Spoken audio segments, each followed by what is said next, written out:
My life started as a traveler, and then I slowly became a seeker. But when I look back now, from seeking, I've become a pilgrim. And when you become a pilgrim, the whole life becomes sacred. We start seeing our interconnection with life. We start seeing how there's a flow in life, and it takes care of you.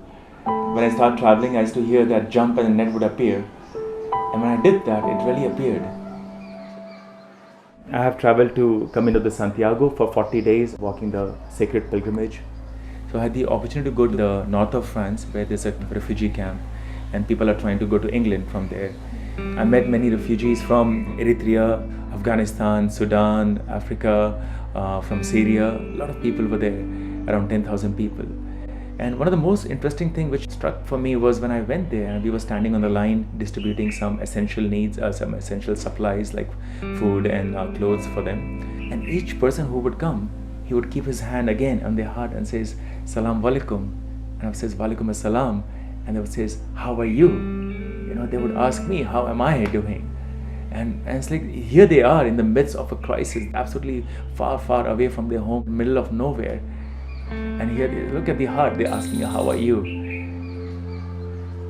I did a pilgrimage of 11 days where I didn't have any money.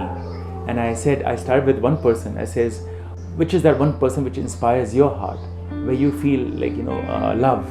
So he directed me to another person. So from him to the other person became a pilgrimage. So I traveled to him and then to another person and to the another, completely in faith, without any money, without any possessions. And there was never a single day when I was hungry or I didn't have a bed to sleep. There are moments of doubt many times, because life tests you. We doubt the flow, we doubt when the obstacles come. But then immediately next moment there's a sign, if you're listening. And it tells you, no, you're on the right path. So I think the doubts come. That's the nature of the mind because it will create doubt. But the heart believes, heart knows. And you just have to be in tune with your heart. And all the doubt melts away. When you have come to the end of all the light you know, and about to step in the darkness unknown, faith is knowing that either of two things can happen. You'll have something solid to stand on, or you'll be taught how to fly. And I again and again remind myself, let it go, let it flow. Life knows. Life knows.